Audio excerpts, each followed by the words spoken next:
Oh my goodness me. I don't even know where to begin. I've been trying to organise my thoughts for the last hour, and I'm just going to try and muddle through and do my best. I really tried to avoid watching this trailer.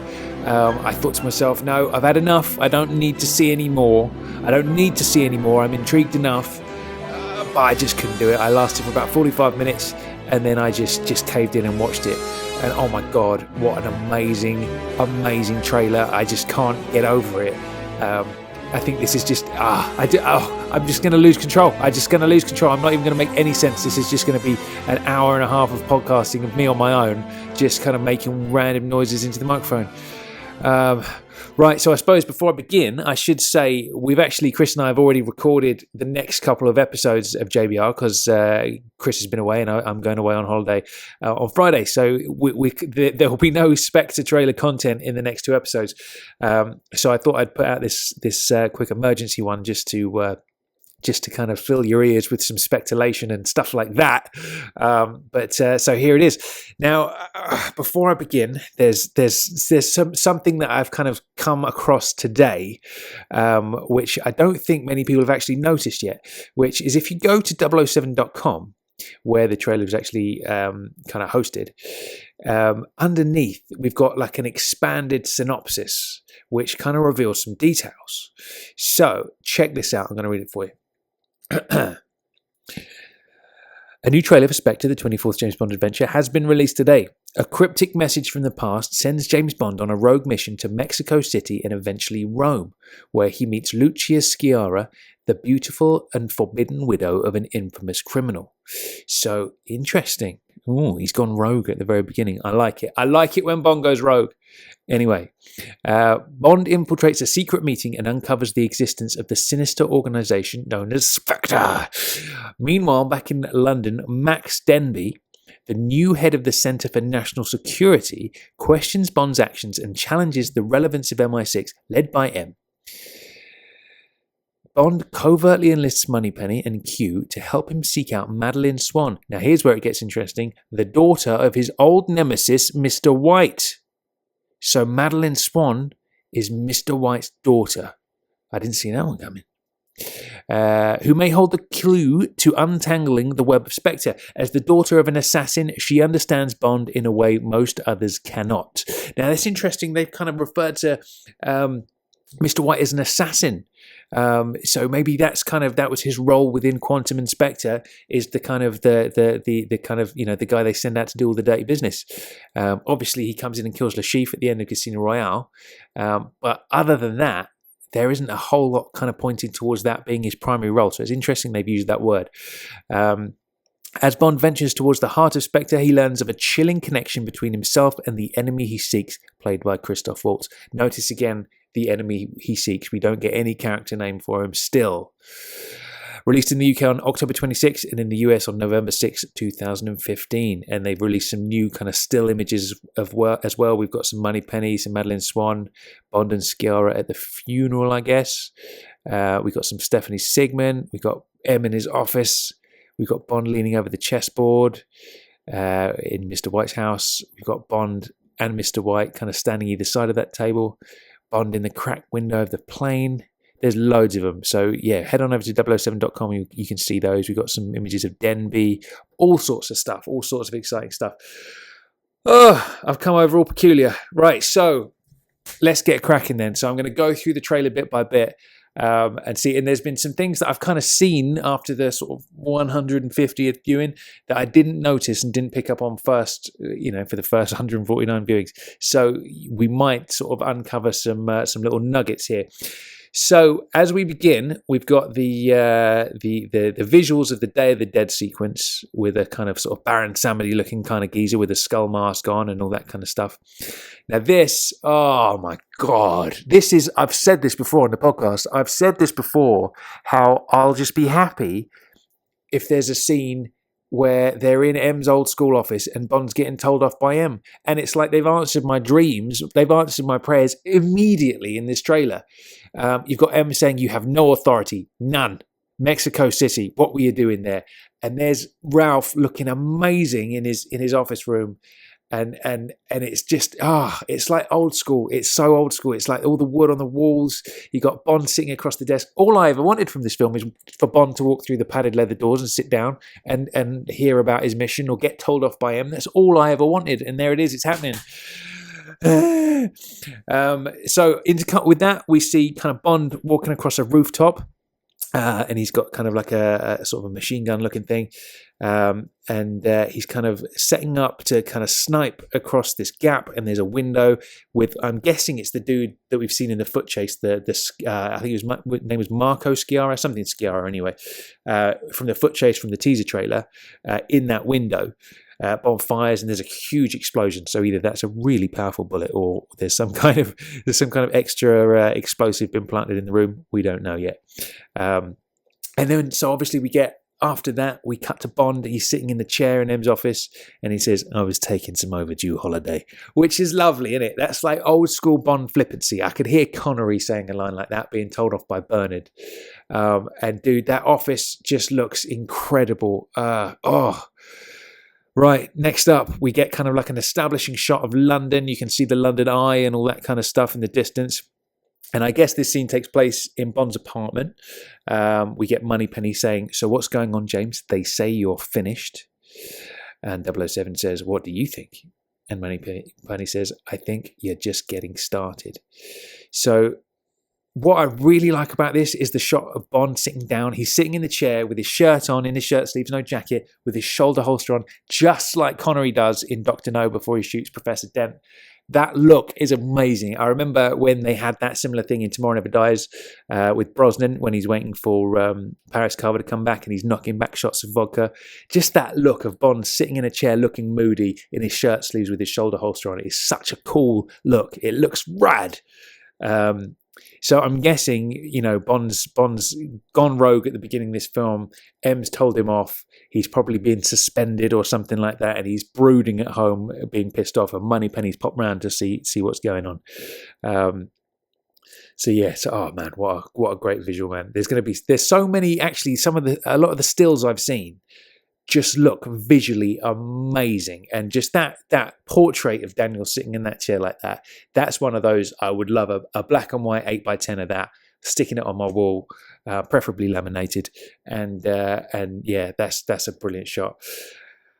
Oh man, it just keeps on coming. Next up, we cut to kind of Q branch with a reverse shot of Q, Bond and Tanner from the back, with some double doors opening up with the beautiful, glorious DB10 parked up in there. Q says, "Magnificent, isn't she? 0 to 60 in 3.2 seconds. A few little tricks up her sleeve." So again, not only have we had the classic M office and all that kind of stuff, and M telling Bond off, we're also going to get a classic Q branch scene as well. And it doesn't get more classic than that, does it? Q showing Bond his new motor. It goes right back to Goldfinger, and we've got that scene in this film. You kind of intercut with the kind of Rome car chase along the Tiber between Bond and Hinks.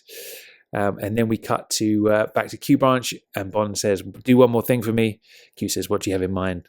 And Bond says, "Maybe disappear." So they're going to expand on that kind of like frosty relationship that they have, that made Desmond's Q and all the other Bonds so cool. Is that kind of irritable interplay that the two of them have together. I love that stuff, and it's they did a bit of it in Skyfall, but it looks like it's going to come back even more in Spectre. And an interesting thing is when you look at that shot where Bond says that to him, in the background, just to the left of Bond, you can see what I'm guessing is it looks like it might be black or a darker color, but there's definitely an Aston Martin parked in the left. I don't know whether it's just the lighting and it's the DB10 again, or whether that's a different Aston Martin. But then to the right, you can just see the nose of the DB5 sticking out of another kind of little bay in Q branch. So I wonder whether there's going to be like a little scene where he comes in, and remember in Goldfinger where Bond says to Q, "Where's my Bentley?" And then Q obviously shows him the DB5 instead. Maybe we're going to have something a little bit like that, where Bond walks into Q branch and inspects the repairs on his DB5 or whatever it is. I don't know whether it's going to be a new DB5 or whether it's the same one from Skyfall. And they've just kind of, Q's kind of patched it back together for him. I don't know, but that was a pretty extensive explosion in Skyfall for that car. So I don't know, but we'll see. And then next up, we've got Bond saying, "Tell me where he is," with a close up on the Spectre ring. And then next up, we've got the kind of the establishing shots of Austria with the house. And then Bond says, "Tell me where he is." And then you get a close up on the Spectre ring again. And White goes, "He's everywhere," which is brilliant. Oh, it's like, it's just, there's so much build up. All right, okay, calm down. Next up, we're going to Rome this time. We've got a lovely establishing shot. You've got the swanky hotel room with Bond and Lucia Sciarra. And she says to him, "You shouldn't go there. You're crossing over to a place where there is no mercy." And then intercut with that, we've got Hinks at the Spectre meeting doing that kind of neck-breaking thing, busting some heads. And then we cut back to Bond and Mr. White, and he says, "You're protecting someone." So from that little synopsis we found today, I'm guessing Mr. White is protecting his daughter, Madeleine Swan. So interesting. Then we're cutting to Austria again. We've got Bond in a plane, in that black plane we've seen before, tailing the car with Hinks and Swan in. Remember that very first shot of Mr. Hinks was him kind of like leaning back in the, sort of turning to the back in the car with his pistol. Obviously, we found out since that Madeleine's in the back seat, so Bond's actually kind of tailing them in the plane. Then we've got Madeleine shouting at Bond, "Get away from me!" So she's obviously a bit of a feisty one, which is nice. And then it's fast action, sort of cutting back and forth. So we see Hinks firing his double-barrel pistol at the plane. And then we cut to the inside of the plane. We see two bloody great big bullet holes kind of come in the side of the plane. So that gun that he carries really packs a punch. It's really got some stuff going on behind it there. And it's interesting to see, because that's got to be his thing, like we've said before in the podcast. That's got to be his kind of like signature thing, is his double barrel gun that makes him kind of stand out. So it's interesting to see how powerful that is. That's definitely a powerful weapon he's got there. We see the kind of the wings coming off of the plane. We cut back to the argument between Madeleine and Bond, and she says, "Why should I trust you?" And he says, "Because right now I'm your best chance of staying alive." At which point, something completely unexpected but very welcome happens, which is the descending riff from On Her Majesty's Secret Service. Kind of kicks in. And I mean, that's got to raise some questions, isn't it? Because, like, that's the first time we've ever had something like that, whereby, you know, a full-on theme tune from a previous Bond has been used in a subsequent film. So what does that tell us? I don't know. That's really kind of odd. I just wasn't expecting that at all. But as soon as I heard it, chills head to toe, without a doubt. That's just so weird, though, isn't it? Like, why would they do that? What is that kind of? What's that going to do? I mean, I don't know. My mind's going overtime on that one. But let me know on Facebook, Twitter, and all the rest of it. Any thoughts on that, on the possible link to that, and why they would have made that choice? Because that's a really interesting one. Something we've never had before. Then obviously we see the plane crashing. Madeleine's looking a bit shocked. And then we cut to the Spectre meeting room, and we see the big double doors open at the end of the room. Everybody's kind of around the big meeting room table. Everybody stands up. We can see now Christoph is definitely sitting at the head of the table. I know there was some speculation that he wasn't sitting at the head. He was sitting at the side of the table. He's definitely sitting at the top of the table. And you can see him in the shot. He's kind of... it's kind of from behind him looking down. That's definitely Christoph. But then you wonder, who's the dude at the opposite end of the table? I wonder whether he has any significance, or whether he's just kind of lucky to be at the other end. I don't know. But yeah, he doesn't. He looks a bit nondescript, whoever that dude is at the end. He's definitely sort of an unrecognisable figure, to me at least. And then we're kind of cutting to cue Madeleine and Bond kind of huddled around a laptop. And you can see the sort of the Spectre logos kind of appearing on lots of kind of lines of code. Looks like it's been hacked, not unlike the kind of hacking in Skyfall images. Bond says, "This organisation, do you know what it's called?" And Swan says, "Its name is SPECTRE," which is a perfect trailer moment, let's be honest. Very good. Get the title of the film in there. And then Q asks, do you know who links them all?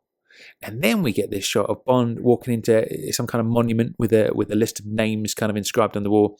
At the top, it's written, in memory of those who died in the service of their country. And there's a list of names. And then at the bottom, in red, is spray painted James Bond. So he's been added to the list. So yeah, make of that what you will. And then Bond replies, me. Obviously, he links them in whatever way he does. We get a great overhead shot of the DB-10 driving into Rome. We get the line, welcome James, from Christoph again. Now this next bit is an interesting one. So we get the line that says, you came across me so many times and yet you never saw me. Now, I've read a lot of speculation on the Facebook page that that's actually Denby saying the first half of that line, with Christoph Waltz saying the last half. Now, I know what you mean, right? I know what, when I listen to that, it doesn't sound particularly like Christoph, but I've listened back to that about 5 or 6 times, and I think that is Christoph. I think just the delivery is a little bit different to what we're expecting. I don't think that's Denby. There's been some speculation that the smoke and mirrors is that Denby's going to end up being Blofeld. I don't think that's the case. But yeah, have a listen to that line and see what you think. My guess is that is Christoph saying it. The whole thing, like I say, some people are saying that the first half is Denby, the second half is Christoph. I don't know. I'm not sure about that. I think that is Christoph. We get the shot of Bond kind of in that flooded basement that we saw in the previous trailer. We cut back to Mexico City in the aftermath of the explosion. And then we go back to the meeting room again, and we get a close-up of Waltz's face in shadow. He says, what took you so long? And then Waltz turns and he looks up at Bond, and Bond's up on the balcony, and they kind of lock eyes. So it's kind of like Blofeld or Oberhauser or whoever he is, he knows Bond is there from the outset, and he turns and looks, and he knows exactly where in the room he is. And then we cut to Bond jumping off the balcony, cutting with footage of the car chase with Hinks through Rome. Okay, next up we've got the train sequence. Now this, I mean, come on, this is another classic Bond kind of thing. When you think back to the old movies, you've got Live and Let Die, Spy Who Loved Me, all those old classic trains, From Russia with Love as well, obviously. Those kind of classic scenes where Bond's on a train, like an old school train with like wood paneling and a dining car and all that kind of stuff. And we've got one of those scenes again, which is so fucking cool. We see Swan walking along the kind of carriage, looking banging, I might add. Good God. We've got, this is one of the, here I am watching this trailer and I'm getting excited over jackets. I've seen 2 jackets in this trailer and I'm equally excited about both of these jackets. Not really a sentence I ever thought would really come out of my mouth. I'm not really one for high fashion and all that kind of stuff. But these 2 jackets hold such special significance and such special feelings for me inside my body that it has to be explored to the minutest detail. We see Bond in a white jacket, and he's got the bow tie on and a carnation. I think the carnation's red. The lighting's hard to see. It looks quite dark, so it almost looks like it could be black, but it's got to be a red carnation. He's got the classic GoldenEye Connery outfit on in the dining car. Interesting as well with the bow tie he's got on.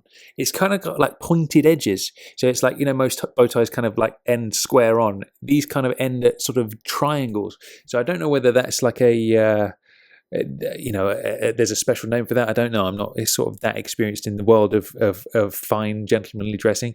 But it does look like in the Connery movie that he did, Woman of Straw, I think it is, where he's basically dressed like James Bond back in the 60s, but it wasn't a Bond film. It kind of looks like that kind of bow tie. So interesting, yeah, to say the least. But it's good. We haven't seen Bond in that outfit in donkey's years. So it's kind of cool to see that back. That's a look you don't see these days. Like, you don't see the white jacket and the black trousers and all that kind of stuff very often. So it's a big time throwback, very classic look. That I wonder whether that look will come back after Spectre comes out and everybody will be rocking the white dinner jacket. I know I'll probably be trying to get myself one, that's for sure. Next up, we get a sideways shot of Bond. He looks like he's in some kind of shooting range, walking kind of along. He's got his gun out. Now, in the foreground, if you look onto the right-hand side of the screen, there's a target with a figure printed on it. I don't know whether I'm sort of seeing things or not, but it kind of looks like that almost could be Daniel's image or Bond's image printed on that target. I don't know. Have a look, see what you think. I'm probably pulling at straws there, but just kind of looking at it, I don't know. It could be. It could be like, Mr. Hinks's practice room or something, and he's practicing on an image of Bond. I don't know. Then we kind of hear Swan and Bond on the train, kind of chatting back and forth. Obviously, I've said that we haven't had the train sequence in a long time. Like we had the train in Casino Royale with Bond and Vesper, but that was such a kind of short little sequence over dinner. Like this just looks old school Bond. Like it's different. It's that old fashioned train with all the wood everywhere, the dining car. And then, like, as we kind of cut to this conversation, she says, "Is this what you really want? Living in the shadows, hunting, being hunted, always alone." And then Bond replies, "I don't stop to think about it," which is pretty cool. I like that. Then we cut to sort of Bond and Hinks having a ruckus in that dining car. So we're going to have one of those classic scenes where the henchman shows up on the train and they have a fight, which, goes all the way back to Red Grant, goes back to Tee-Hee, goes back to Jaws even. So we're going to get that, and I'm excited about it. Next up, we see a shot with Lucia Sciarra, and it looks like she's about to be shot from behind by two guys, and then we hear like the yip yip of the kind of silenced weapons, and we see them both drop. So obviously she was about to be shot, but they get shot by somebody else instead. So I wonder who does the shooting, whether that's a Spectre assassin that's taking them down, or whether that's Bond. We kind of get a brief glimpse of the Austria facility with kind of Bond in his black outfit and the goggles. I think the next kind of shot is Bond in that kind of flooded basement or a similar kind of place to that. We see Hinks crashing through a train door. And I love his outfit in this, man. Like, he's got like, a 3-piece suit on. He almost kind of brings back images of Tee-Hee for me in that bit. I can see when you think of Tee-Hee showing up at the end of Live and Let Die, his look kind of has that vibe to me.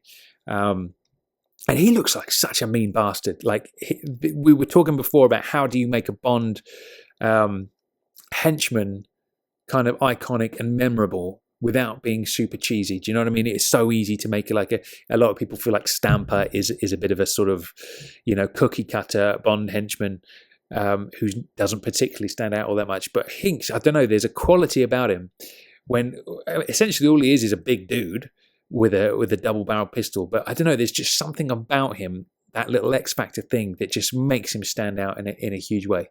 And I'm really excited to see that train fight. I think what they've done is they're going through this, aren't they, and thinking, let's bring back all those classic old school elements. Let's, bring back the M's office. Let's bring back the Q branch scene. Let's have a henchman fighting on a train. Like, they're all just coming back. And it's just, man. I'm struggling to express myself with this. I really am. Like, my brain is ticking overtime so much that my words aren't coming out of my brain in a normal fashion. And I'm struggling with it. So I apologize to any listeners who's listening to this, because it's probably not making a great deal of sense. It's just me grunting, getting too excited. We cut to the DB-10 sort of pulling away from the Spectre meeting in Rome under gunfire. So we get some more shots of the car chase. We get a close-up of Bond pressing the button on the dash that's named Backfire. It's got a little label on it, Backfire, just in case Bond forgets what it does, I imagine. And then we see all the kind of the Jag sort of engulfed in flames from the back. Next up, we see a shot of the helicopter from the Mexico City chase, doing a barrel roll, not unlike the Man with the Golden Gun car jump, actually. So that's I think, that's one of those shots and one of those stunts where the helicopter's literally sort of flipping almost upside down. I mean, that's pushing the envelope with some stunts.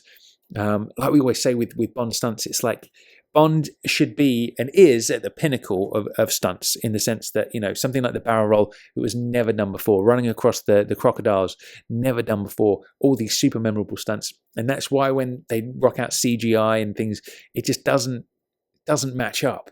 Whereas this looks like they've gone all out on the practical kind of stunts, at least with that helicopter part anyway. So yes, that's a good feeling. I'm liking it. I haven't seen anything CGI looking either so far, which is good. Very excited about that. Then we see, obviously, Bond is fighting inside that helicopter as well. We get a little look at that. We get a glimpse of the funeral, which we saw in the teaser trailer. And we see that Oberhauser's in attendance too. You see a shot of him from behind and he's just kind of slightly looking to the right, and you can kind of make out that that's definitely Christoph. So he's at that funeral. Oberhauser, or Blofeld, is at the funeral, which I'm guessing is Skiara's husband or brother, whoever that character is from the opening sequence. And then it's time for another jacket. We get this line from Oberhauser. It says, "It was me, James, the author of all your pain." And we see a shot of Oberhauser in the Nehru jacket. So, for me, that has to, unless they're doing something really crazy and out of the box with this, that has to be Blofeld. He's sitting at the top of the SPECTRE meeting room table. He's got a Nehru jacket on. He's the boss of the whole thing. It has to be Blofeld, unless the only thing I can think of is if they're doing some kind of really crazy smoke and mirrors where there's going to be like a Blofeld origin story and Oberhauser isn't Blofeld, but he is, if Blofeld is a separate character who comes along and maybe succeeds Oberhauser as the head of SPECTRE after Oberhauser dies and just kind of steals his jacket and sort of steals his look and vibe a little bit. I can't see that happening. He's got to be Blofeld. There's no other way around it. It's just too weird to not do that. I look at the dude, man. That's Blofeld as far as I'm concerned. He's got the jacket on. He's got the jacket. I rest my case. He's got the jacket. We see the kind of the pace of the trailer kind of pulls up now. So we get the plane back in Austria crashing into the back of the car. We get the dude being thrown over the balcony at the SPECTRE meeting, which we've seen before. We see more of the Mexico foot chase. We see the DB10 in the Rome car chase kind of jumping and shearing off the top of the other car, a little bit like in A View to a Kill, that little bit outside the Eiffel Tower. Now, next up, here's something to kind of look at. We see this kind of weird room with Christoph Waltz kind of stood at the end of like a corridor type room. And there's loads of TVs on the wall, and everybody's kind of lined up very sort of systematically. There's kind of like along this kind of hallway corridor, there's people stood at sort of every 2 or 3 paces, kind of lined up, almost like a military parade. They're all kind of in line with all these TVs on the wall. And then we see sort of, I'm guessing that's Bond being kind of kneecapped with some kind of club. And he falls to the floor. So I'm wondering whether we're looking at, the SPECTRE base, whether that's, on an oil rig or in a volcano or something. I don't know. But that definitely looks like what it is. But have a look at that room, because it's interesting to see everybody kind of lined up like that. Now, next up, I noticed something when I watched the trailer again this morning, which I perhaps didn't want to know. But then when I think about it, I'm like, do you know what? We all saw that coming anyway, so it's no big deal. You see a shot of M from behind, and I think, I'm 90% certain, he's struggling with Denby with a gun. They've both got a gun in their hand. Well, they've got one gun rather, and they're both kind of struggling with it. The gun goes off and it kind of shoots into some glass, and it all kind of falls down. If you look close, I'm pretty sure that's M and Denby having a fight. So yeah, I'm guessing, the whole Denby thing was he was a sort of an enemy within MI6, and whether that was, the speculation was whether that was he was just an official who, wanted to close down MI6 or whatever, or shut down the 00 section or whatever. But it looks like he's obviously more hands-on, so I'm guessing he's a SPECTRE kind of person who M unravels at some point. No real big surprise there, I don't think. But when I saw that, I was like, man. But I think it's all right. I'm okay with it. I'm at peace with that. Next up, we see M striding down the street. There's kind of roadblocks, armed police everywhere in kind of riot gear and all that kind of stuff. We've got a little glimpse of the helicopter fight in Mexico City, where they're kind of hanging out at the side of hanging onto the side of the helicopter, a bit like For Eyes Only at the beginning there. We see a little shot of Bond and Swan having a snog, which is lovely, always nice. We look at Q looking anxious about something on his computer on the screen, like we've mentioned this before. We saw it in the teaser. It says system shutdown initiated, security alert. So there's obviously some sort of hacking going on, like there was in Skyfall. We see the DB-10 kind of car jump by the river. And then we've got the plane from earlier in Austria crashing into that house that we've seen. And remember, that was the very first little nugget that we heard, wasn't it? That they were building a house in Austria and a plane was going to crash into it at some point. And there's the shot. That's what it is. And then we've got the very, very final shot is Bond and Swan on that kind of boat on the Thames. We saw those images. They were filming on the Sunday nights on the Thames outside the Houses of Parliament. Bond and Swan on the boat, and Bond's kind of shooting at somebody in the kind of foreground of the shot. As he fires, we get the Spectre logo. The bullet hole appears in the ice, and there it is. So we've made it. We've got through the trailer sort of frame by frame, I guess. There's so much in there, but again, as I look back, I almost wonder whether, am I going to regret watching this or not? And as I kind of look back and think about it, there's a lot of stuff in there. There's a lot to think about. But at the same time, I'm not unhappy that I've seen it. I'm not like, I wish I hadn't seen that. The closest thing that was a possible twist was the whole M versus Denby fight. But, we kind of saw that coming anyway, I think. That's no big surprise. So, yeah. So there we have it. So some interesting things to note. We've got some classic Bond stuff. We've got the train fight. We've got the Q branch scene. We've got the M scene. We've got Mr. Hinks looking amazing. We've got a brilliant car chase. We've got some serious intrigue about how Bond connects Spectre in some way. Obviously thinking back to the original Fleming Oberhauser story and all that kind of stuff. There's got to be a throwback to Bond's childhood and all that kind of business going on. How that develops, I don't know. Whether Oberhauser is going to turn into being like sort of Bond's stepbrother almost, I don't know. A lot of people think that's cheesy. Whether that is or not, I guess I want to remain to see how that sort of plays out on screen. One thing that makes me think they're perhaps avoiding that is obviously that's the Austin Powers Dr. Evil angle from Goldmember, and they're very conscious about that, aren't they? So I wouldn't have thought they'd go for that angle. But I guess, it could be that Bond knew Oberhauser when they were both kids or something like that. I don't know. But we'll see nonetheless. So yeah, we've got all this kind of stuff, and it's just, there's so much to kind of take on board.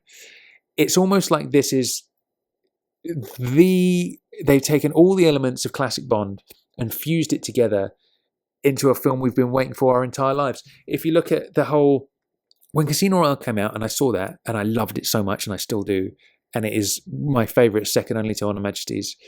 Sometimes it's my first favourite. It just depends on what day you catch me.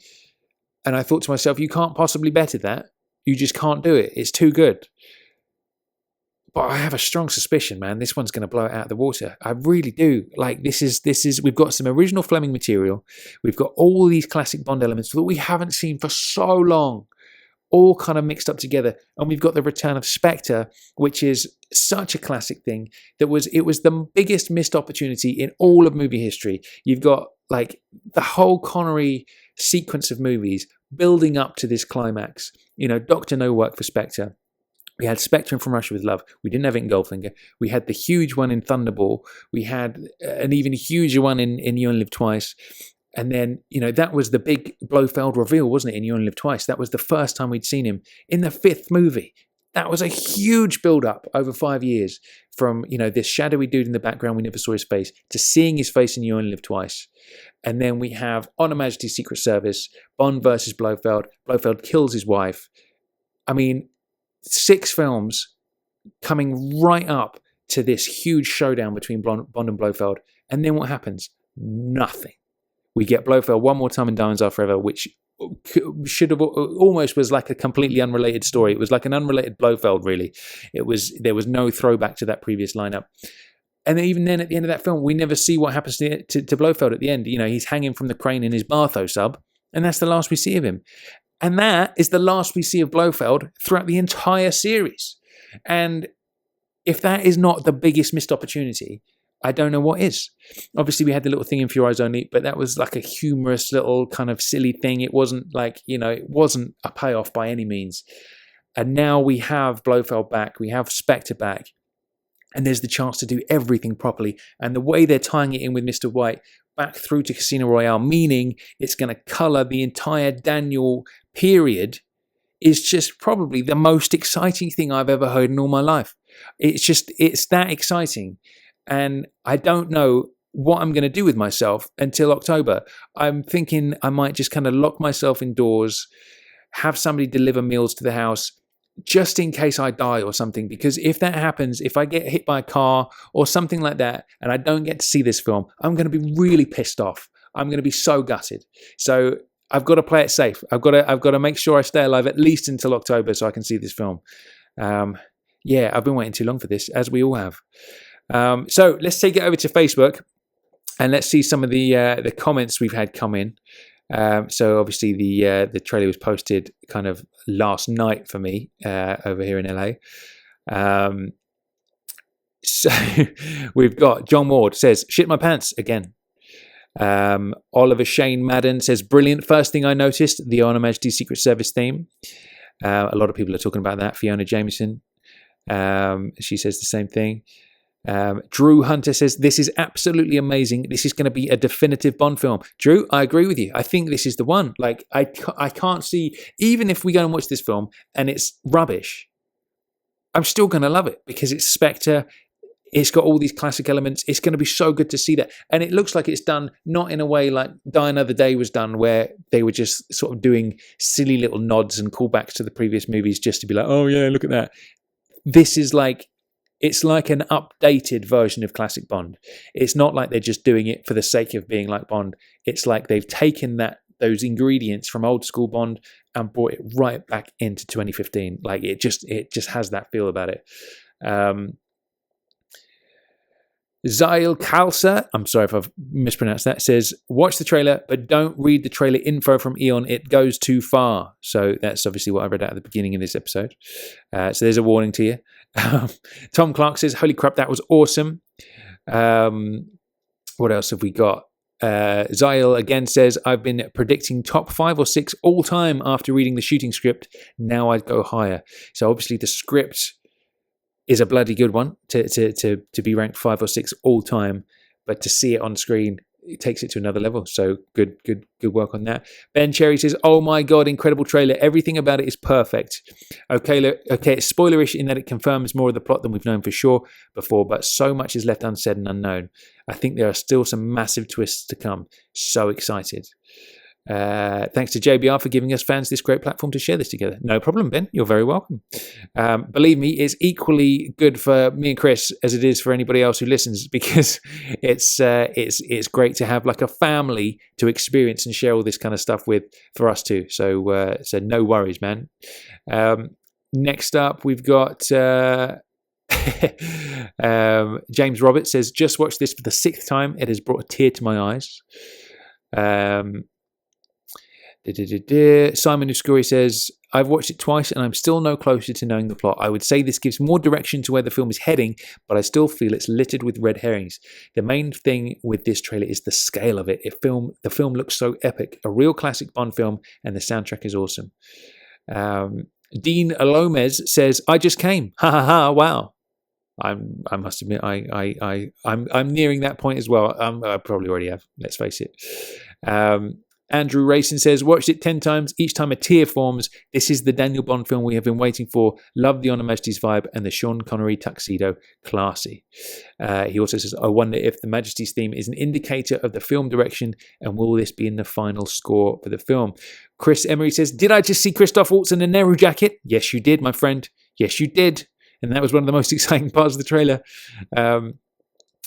Dan Dickinson says, now I just need a podcast analysing the trailer in minute detail. Well, here it is, my friend, right there. Clarence Beak says, incredible. Tom, you're going to need to buy up the entire supply of underwear from your local Primark for this one. Majesty's theme, Mr. White. It was me, James, the author of All Your Pain, and it looks like we were right. Bond and Swan are on a train. Friday's JBR could be just dedicated to this alone. In fact, it could. Chris hasn't watched it. I'm not sure if he is going to watch it. Like I said, we've actually already recorded the next 2 weeks' episodes because we were away. So there's going to be no Spectre trailer talk for the next 2 episodes, I'm afraid. So this one will have to do you for a little while. Jeff Bernstein says, wonderful soundtrack nod to Honor Majesties. Matt Raubenheimer down there in South Africa says, this is great. I've only watched it once so far and there is too much to take in, but I'm even more excited about the film. I don't feel like the trailer gave away anything that I don't want to know. I feel as if the plot is still just as mysterious as it was after the teaser trailer, but with just a few extra nuggets of information added to the mix. And great to see some of the action and little touches such as the white dinner jacket and the Honor Majesty's theme give it a real classic feel. I hope our esteemed JBR hosts can find the courage to watch, because I would love to hear a special podcast breakdown of this trailer. Well, there you go. I held out for 45 minutes and I just had to do it. I couldn't wait. So there we go. Next up, Lauren Lepenoir says, after reading all the comments above, I know that I have to watch it. I will do it, but I want to avoid spoilers. I'm guessing if you listen to this, Lauren, then you've already watched it. If not, I would probably go and watch it, even though you've listened to this, because that's probably just spoiled the trailer for you. I don't know. Andrew Rayson says, is it me, but at the 48 seconds mark, when Bond asks Q to disappear, can I see the Aston Martin DB5? Absolutely, I think you can, on the right-hand side of the screen. Steve Batchelor says, the Nehru jacket, the Honor Majesty's music, the white dinner jacket, the confrontation in M's office, the absolute bollocks. Which, if you're not from England, that means it's really good. If it was bollocks, that would be it was bad. But if it's the bollocks or the absolute bollocks, that means it's amazing. And I agree with you, Steve. Absolutely. It is the bollocks. John Ward says, the music is just stock material. The soundtrack has not been put down yet. So this is interesting. So let's throw this out there for anybody kind of in the know on this. Andrew Rayson replies to him, actually, Thomas Newman has been doing the soundtrack whilst filming has been done. John Ward says, yep, I read something about it being written as they go, but apparently it's not been recorded by the orchestra yet. So with that said, I don't know, because where would that arrangement of Majesties come from? Like that music is something I've definitely never heard before. So unless that was freshly recorded, then it must be. I don't know. So anybody who knows anything about that, let us know on the Facebook. That'll be interesting to find out. Next up, we've got Clarence Beaks says, calling Station C, analysis required. I know Linda Zhu is going to be making a blog post, so make sure you check James Bond Radio for that, jamesbondradio.com. She's last time she did like a really cool frame-by-frame analysis with screenshots and all that kind of stuff, so make sure you check that out when it's up. It's going to be up by the time you hear this, so check it. If not, it'll be up very shortly. Zael Kalsa again says, and we all totally missed Oberhauser in the funeral scene. We did indeed. And there he was. Richard Lewis says, that was amazing. It's going to be the best Bond film ever. I think I might agree with you there, man. I think I'm going to end up after this with Majesty's, Casino and Spectre as my big 3. I think that's going to be it. Alistair Ward says, oh my, that looks freaking awesome. It does. Raphael Perilla says, truly amazing. John Mitchell says, 00 Heaven, I think. Absolutely, I agree with you there. Keith Silvers says, can not wait. Looks unbelievable. Hopefully best Bond ever. Barry McCann says, did I detect a few notes of Honor Majesty's in the music? Smart move, looks good. You did indeed. As did we all. Again, intriguing why they would do that. Like, so that it's never been done before, calling back to a previous Bond film in the score like that, especially so in such a featured way. So yeah, I mean, obviously they hold that movie in high regard. So, and obviously we've all got that Majesty's kind of vibe from those kind of Austria scenes with that facility on the mountaintop and all that kind of stuff. So yeah, love a bit of Majesty's as we all know. Clarence Speaks says, Mendes was on Test Match Special on BBC during lunch at the cricket on Saturday. He said, and the podcast is still up apparently, he said a few interesting things about directing Bond, but he let slip that the song is already recorded and that over 100 minutes of the score has been laid down already. So who knows, we may well get the OHMSSQ in the final film, fingers crossed. And then John Ward says, nope, it's not been laid down yet, but the music is probably written, which is probably what Mendes means. So, okay, jury's still out on that one. Anybody who knows anything about whether any of that score has been recorded, I feel like at least some of it must have, because we've never heard that score before that we've seen in the trailer. So weird. I don't know. We'll see.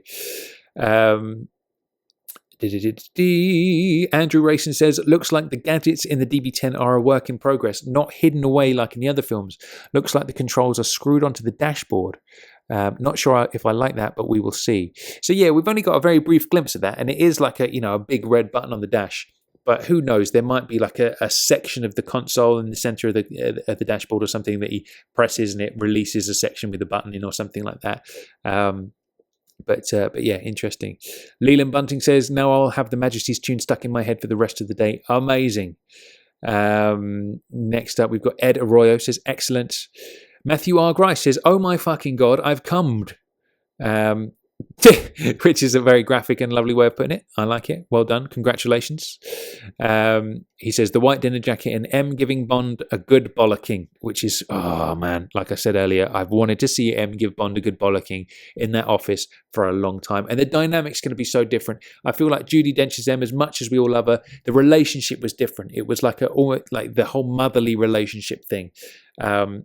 Whereas that old school Fleming M Bond relationship where, he's an older man, an admiral and all that kind of stuff.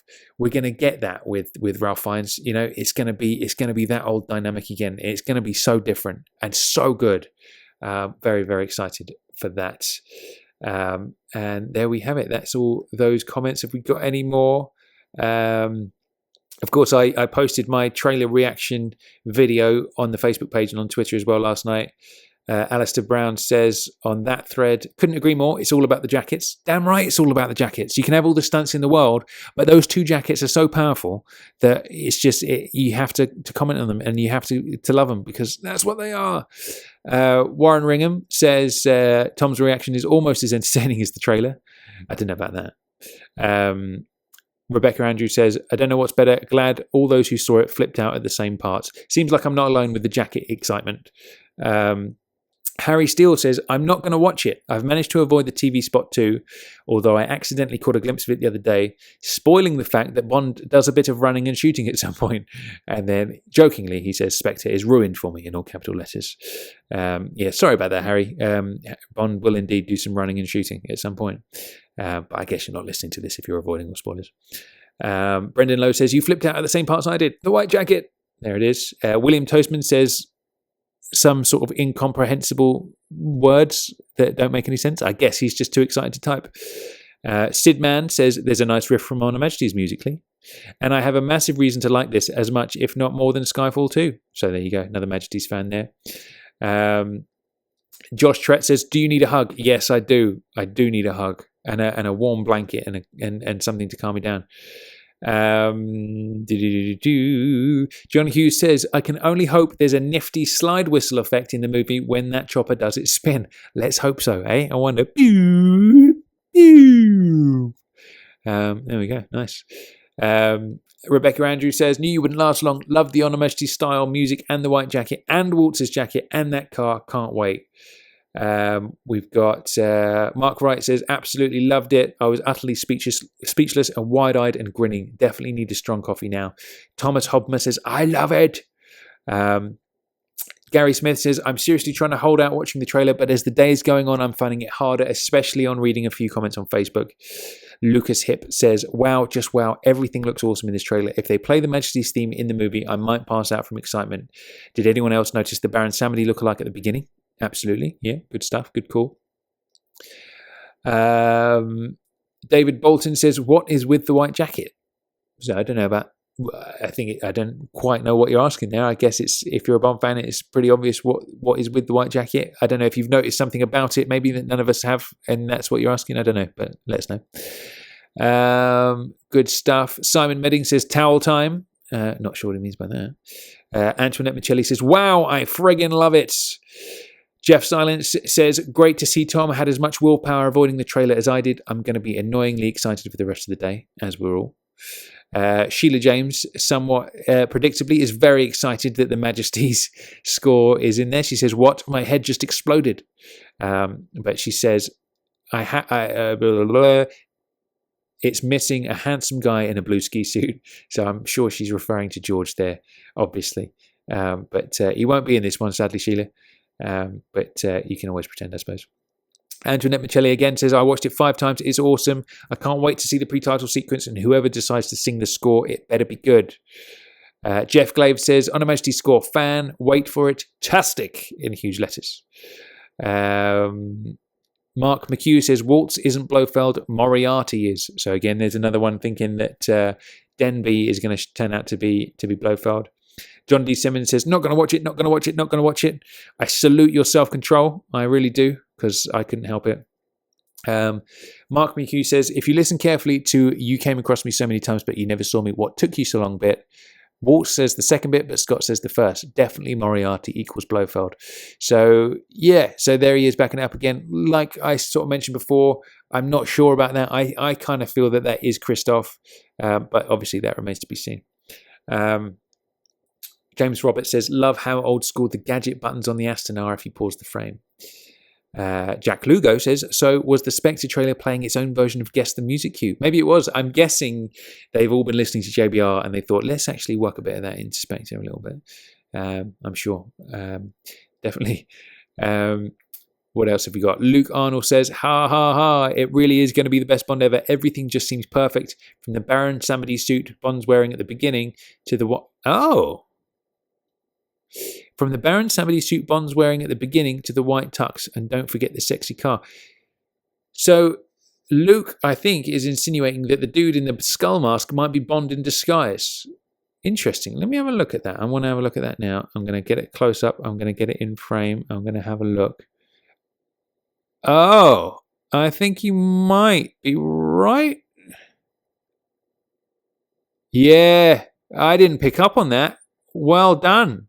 Yeah, okay. So what we've got is we've got Stephanie Sigmund with her mask on, and then you've got Daniel Daniel's actually dressed up as Baron Samedi.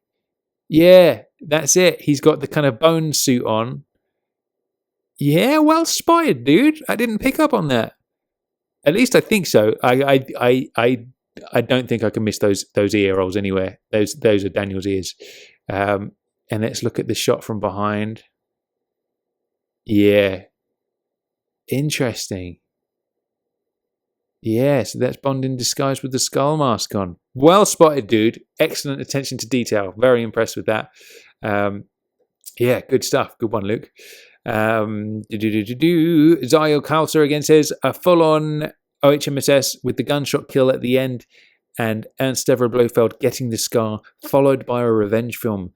That would be very nice. I would definitely be in support of that. And then finally, last comment, Brian Dobson says, "Mendes looks to have merged old school classic Bond with a modern and contemporary twist. Definitely feel this film could be the pick of the bunch. The question remains if Barbara and Michael can persuade Sam to finish Daniel's reign with a hat trick." So yeah, so I guess that's one of those things, isn't it? In the sense that the sort of the smart money would be going on to a Sam Mendes trilogy of Bonds. And I guess he said he would never do, and didn't want to do one after Casino. They waited for him. They probably obviously, gave him a fat amount of cash for it and brought him back. And again, he's saying he doesn't want to do it, but he has said in that recent interview that he probably won't be back. So I feel like it all depends on the box office. If this one goes through the roof and beats Skyfall, I think Barbara and Michael will definitely want to bring him back for a third one. And whether, I feel like because he said he feels most at home in the theatre, and that he wants to focus on that, and that Bond just takes over too much of your life. And, that's understandable.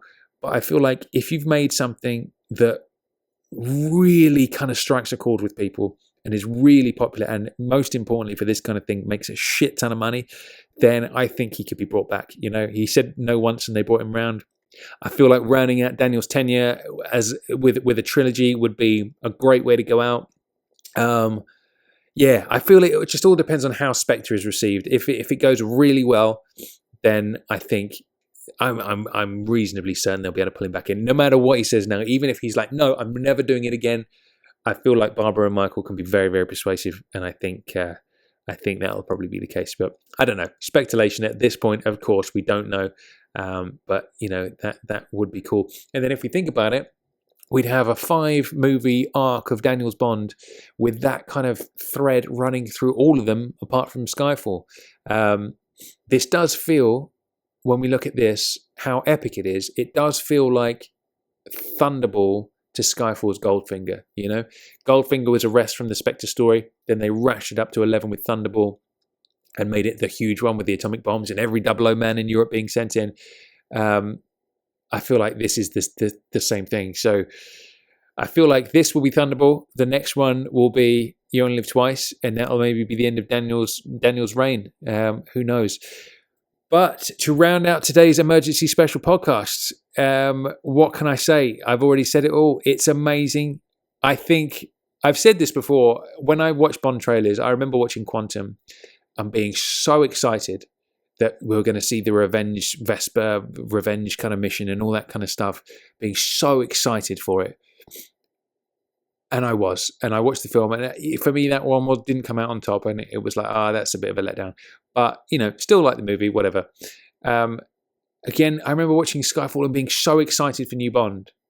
But this is just a whole different ballgame. This is a different sport. This is a whole different level. This is just everything coming. It's like Bond has come home after all these years, classic Bond. And here it is. And it's like, it's just all coming at once, and it's just too exciting. And like I say, if the film doesn't turn out to be any good, I'm still going to love the fact that all these things happen. We have the train fight, we have M's office, we have Q. It's just the recipe is just all there. It's just, can you tell I can't even make real coherent sentences. I'm just blabbing. So I'm going to end it here. Thank you for listening. The podcast will be back on Friday with the Allies of Bond Part 2. Sadly, there won't be any Spectre discussion in this one, obviously, because we've already recorded those episodes before the trailer came out, and Chris hasn't watched it to date at this point. But maybe if I whip his testicles with a big old rope, he might come around and watch it too. So thank you for joining me on this wonderful experience. We've got 94 or 95 days left until it comes out. I'm sure we'll get some dates for the kind of London charity premiere and all that kind of stuff soon, which we'll all do our best to get tickets to, and we can have a big group JBR viewing and experience it all as the big JBR family. That will be lovely. Until then, thank you for listening, and we'll see you on Friday.